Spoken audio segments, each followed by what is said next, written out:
Shalom from Israel to all of the Daystar viewers around the world. I'm Moshe Bar Tzvi, the producer and founder of Israel Now News. We at Israel Now News are dedicated to bringing you the full story and the truth about Israel from Israel. It's written in the Holy Bible when David said in Psalm 25:5, "Lead me in your truth and teach me, for you are the God of my salvation. For you I wait all the day long." And God says in Zechariah 8:16, "These are the things that you shall do. Speak out the truth to one another. Judge with truth and judgment to peace in your gates. And always search for the truth, and the truth shall set you free." John 8:31. I hope you enjoyed the program. God bless you from Jerusalem. Shalom, shalom.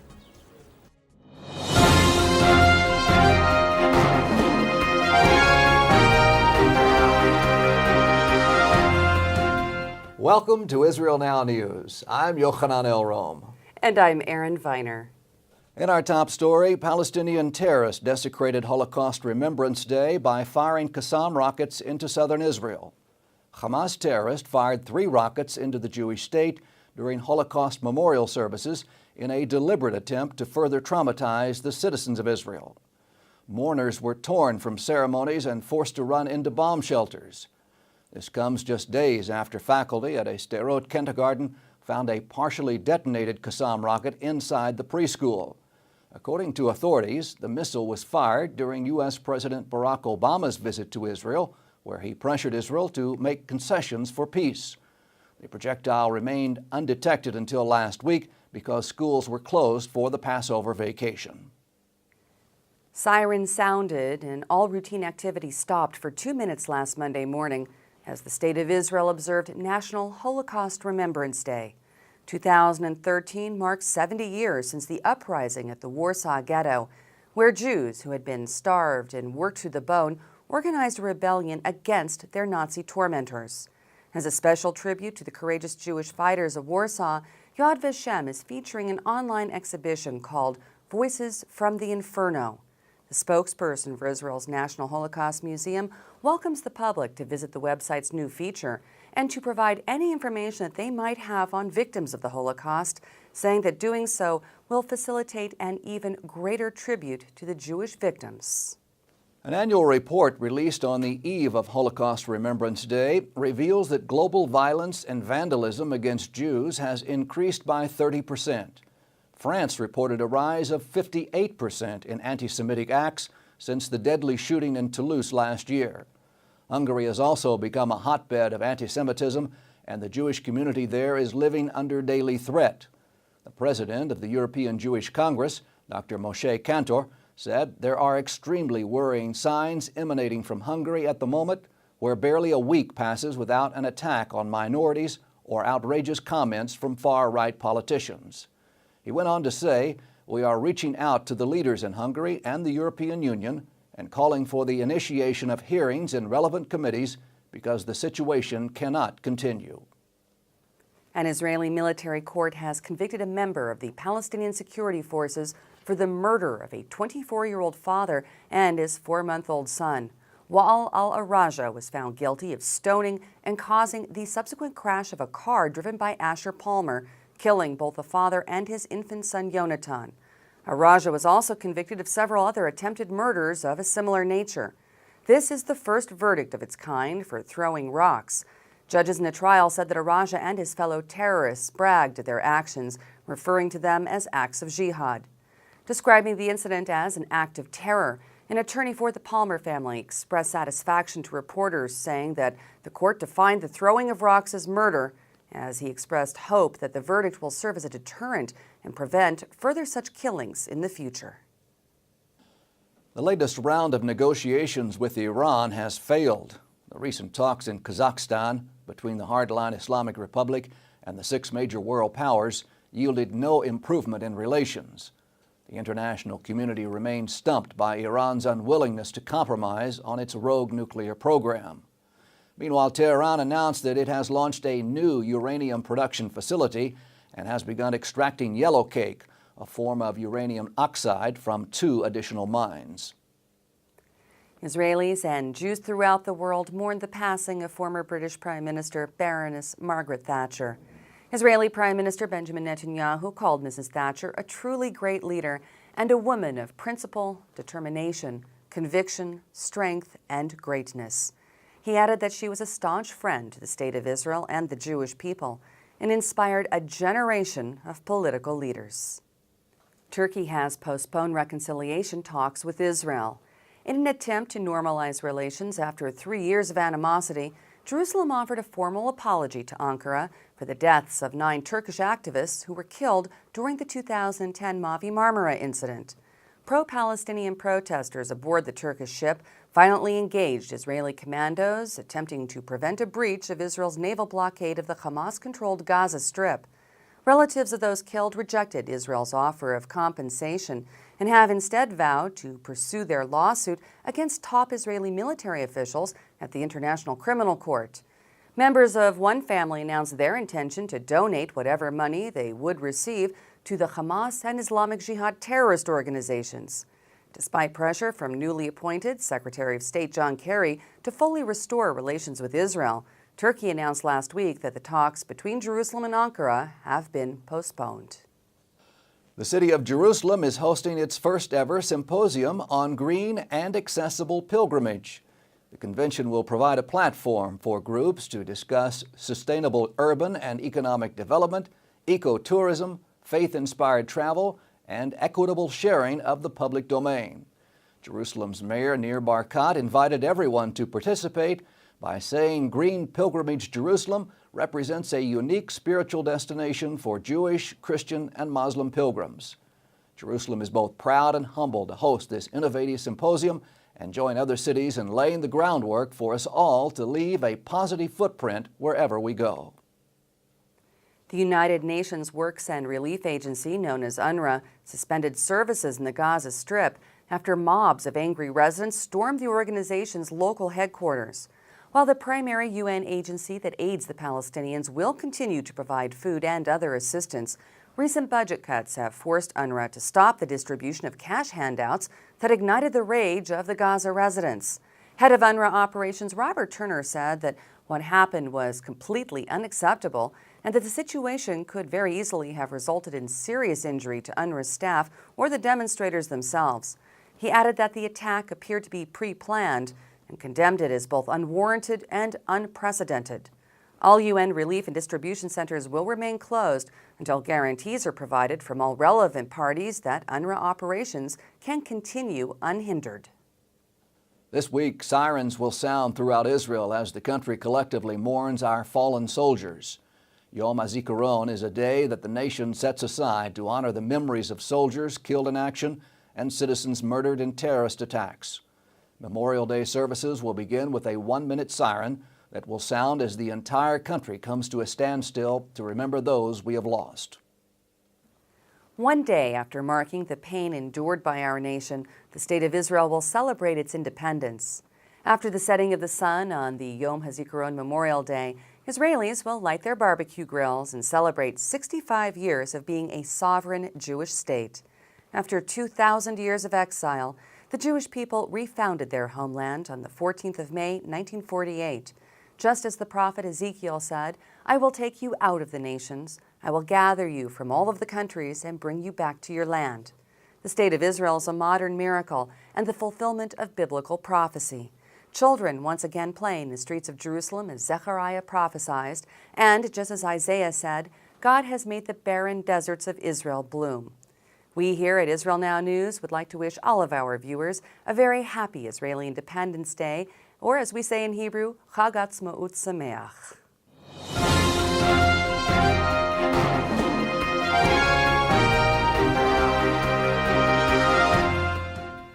That concludes the news portion of our show. Stay tuned for Ask the Source with Josh Reinstein.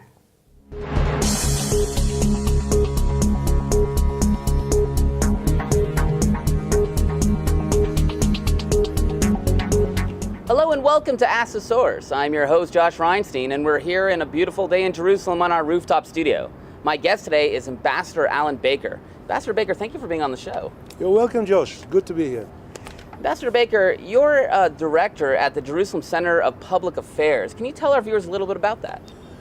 Yes, sure. The Jerusalem Center for Public Affairs, it's a think tank, and we deal with all the current issues on a professional and expert basis, preparing papers, conducting seminars, holding conferences.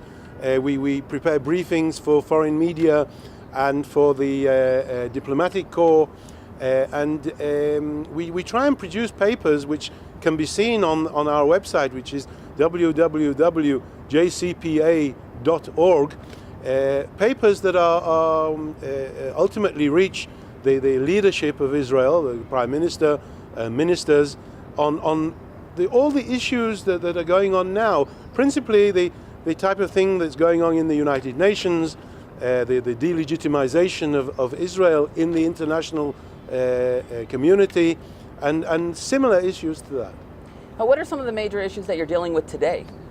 Well, I think today probably the major issue is the attempt by the United Nations not just to delegitimize Israel, but to claim that Israel has got absolutely no rights whatsoever. Israel and the Jewish people have got no rights whatsoever to live in the areas of the West Bank, in Judea and Samaria, claiming that these are Palestinian occupied territories. Now this is something that's completely false and completely wrong, and something that just doesn't stand up to historical and legal facts. And so this is a very important issue that we're dealing with. Another issue is this whole issue of Israel's settlement activity, which is widely condemned in the international community, but there's no legal basis to this condemnation. And Jews have every right to settle in the area, of course, as long as it's in accordance with the law and in accordance with the norms, international norms. The Prime Minister of Israel, Benjamin Netanyahu, recently appointed you to the Levy Commission, and the commission came out with a report. Can you tell us a little bit about the report? Sure. The aim of the Levy Commission was to look into the whole issue of Israel's settlements in view of the fact that it's become such a widely publicized issue in the international community, as well as within Israel. It was decided by the Prime Minister to set up this commission, a Supreme Court judge, a District Court judge, and myself as an international lawyer, to look into the whole issue of settlements, into the legality of settlements, and into the way in which the procedures go through as to settlement activity. And we came to the conclusion, after checking international law, Israeli law, Jordanian law, Ottoman law, that there's no illegality in Israel's settlement activity as long as it's done in accordance with the accepted norms. In other words, existing property rights of Palestinians are honored. Nobody takes land that belongs to somebody else, but any land that doesn't belong to anybody else is perfectly permissible to establish an Israeli village or town or settlement, and there's absolutely no problem with this. And so the perception that has been circulated by the Palestinians, by the Anglican Church, by the Presbyterians, by others, that as if Israelis and Jews have got no rights to this area, is completely misplaced and misleading. And this was the conclusion that we came to in the Levy report. You just spoke about something very interesting. You know, there's an irrational anti-Israel sentiment coming out of some parts of the Anglican and Presbyterian Church. They're calling for divestment. Makes absolutely no sense, since we're one of the only countries in the Middle East where they have property rights, they can operate with impunity, they have visas. Why do you think the Presbyterians and the Anglicans are standing against Israel instead of in support of Israel like other Christians?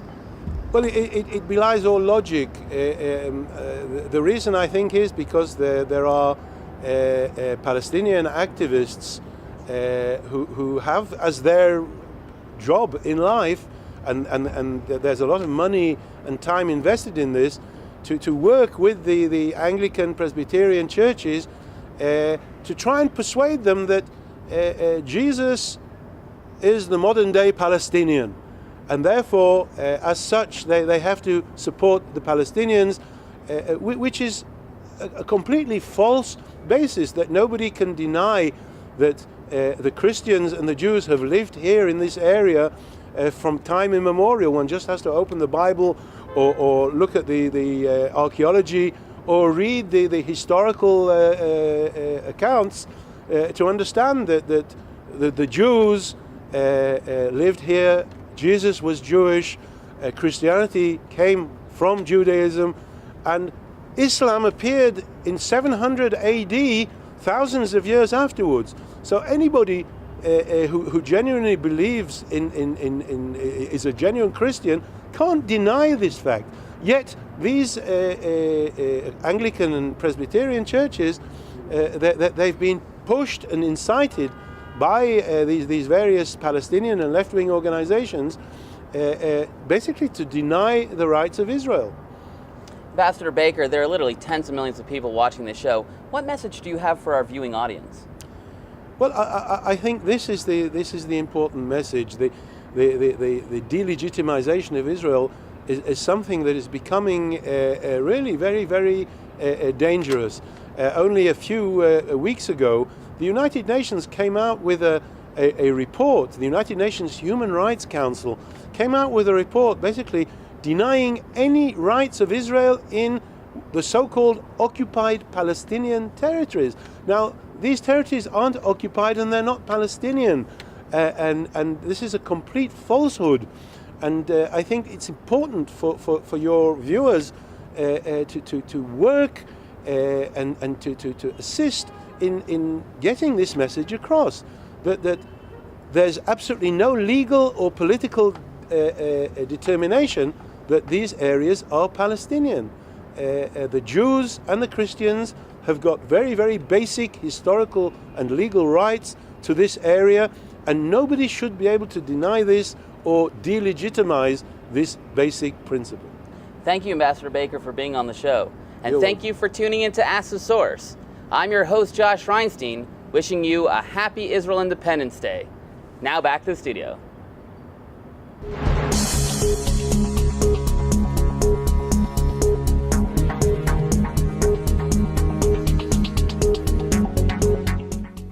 Up next, shining light from Israel.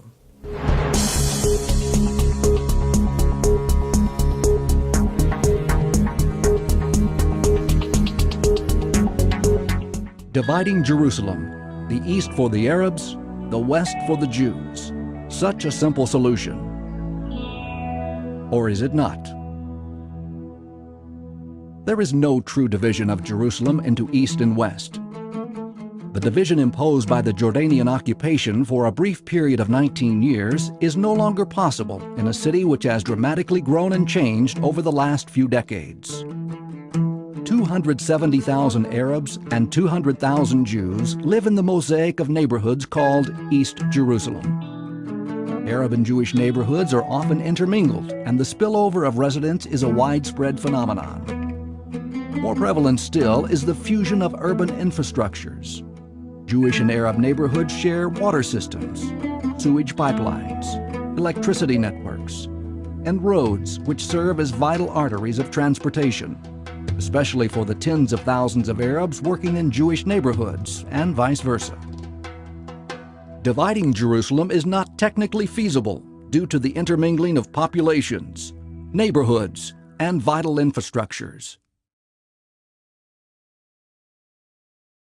Today, all citizens of Jerusalem can move freely throughout the city. During the period that Jerusalem was divided and under Jordanian rule, the situation was very different. Residents on the Israeli side of the border were victims of constant sniper fire, and sites holy to the Jews were desecrated and access to them was denied in contravention of international agreements. The security threat created by the division of the city in 1948 resulted in the mass emigration of 25,000 Jews, a quarter of the Jewish population at the time. Recent history shows a similar picture. Holy sites and the surrounding areas, which have come under Palestinian security control following the Oslo Accords, have become dangerous for Jews and Christians to visit. The constant attacks on the Gilo neighborhood from Beit Jala, a Palestinian town 1,000 feet away, demonstrated the genuine threat to human life. Neighborhoods that are only tens of feet away would be exposed to even more effective gunfire. A division of Jerusalem would risk the lives of those living close to the border and infringe on the freedom of religion of Jews and Christians.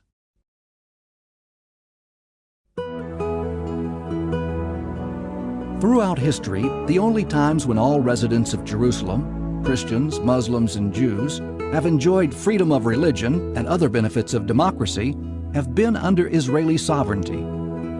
The residents of Jerusalem share medical and welfare facilities, academic institutions, shopping centers, and recreation sites. A recent public opinion poll conducted by the American Pector Institute shows that a plurality of Jerusalem Arabs prefer to remain under Israeli rule. That conclusion was corroborated when Israel began building the security fence, and some 70,000 Arab residents left their homes to ensure they remain under Israeli sovereignty. If Jerusalem were to be divided, Arab residents would prefer to continue working in Israeli Jerusalem, thus enjoying the higher income and the social and welfare benefits offered by Israel in comparison with those given by the Palestinian Authority. This would weigh heavily on Arabs trying to make a living on the other side of the fence, a situation which already exists at the entrance points to Jerusalem from areas which have been transferred to the Palestinian Authority.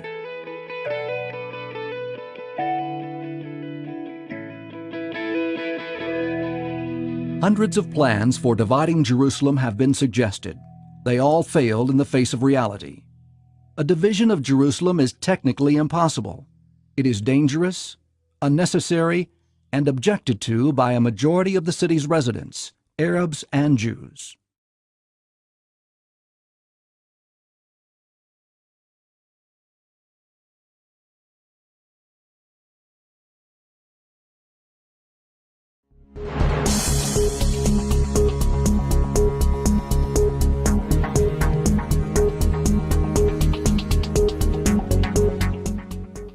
Please stay tuned for the ICEJ report from the International Christian Embassy, Jerusalem.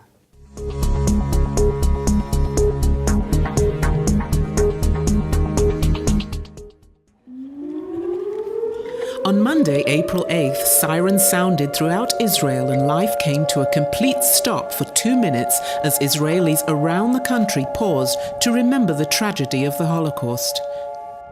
Israeli dignitaries and foreign leaders, including President Shimon Peres, Prime Minister Benjamin Netanyahu, and U.S. Secretary of State John Kerry, gathered in the Warsaw Ghetto Square Memorial at Yad Vashem to honor the 6 million slain victims of the Holocaust. During the ceremony, Dr. Jürgen Bühler and Reverend Juha Ketteler placed a commemorative wreath on behalf of the International Christian Embassy, Jerusalem. I have with me today Ms. Susanna Kokkonen, the director of the Christian desk at Yad Vashem, and it's a great joy and a great pleasure to have you with us. Welcome on our show today. Thank you.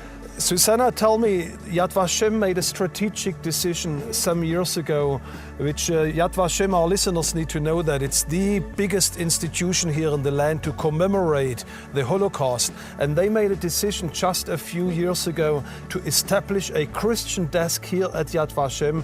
This is a historic step for Yad Vashem, isn't it? Well, yes, it is.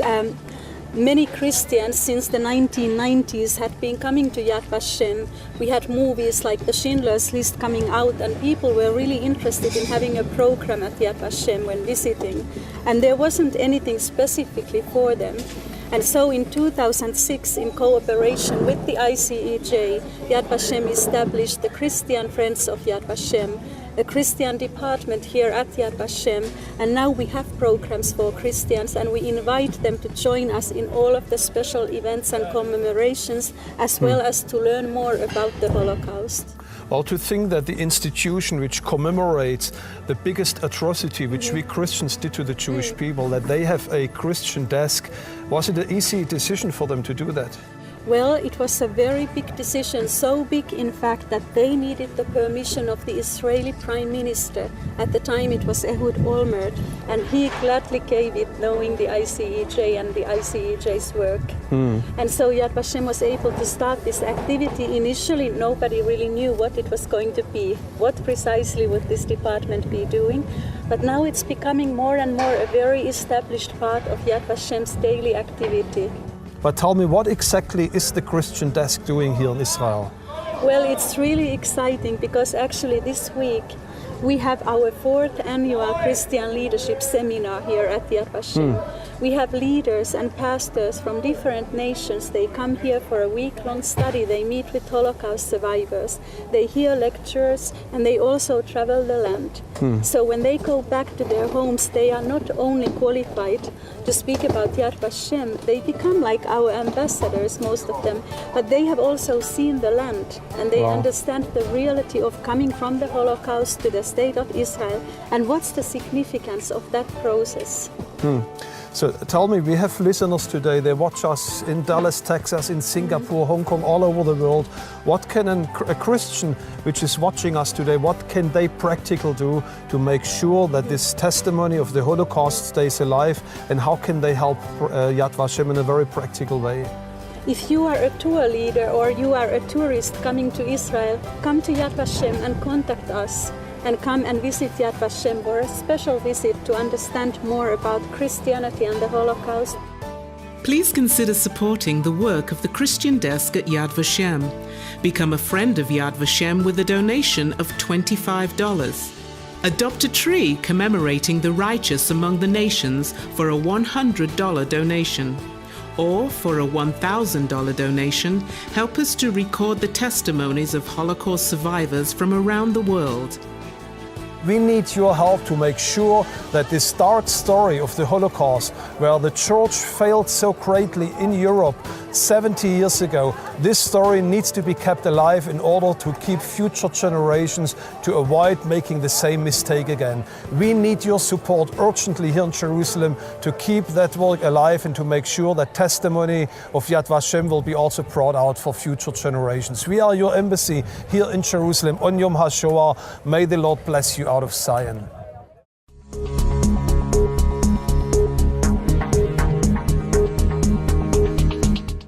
That's all for this edition of Israel Now News. I'm Yochanan El-Rom. And I'm Erin Viner, reporting from our studio in Jerusalem. Please join us again next week for all your Israel updates.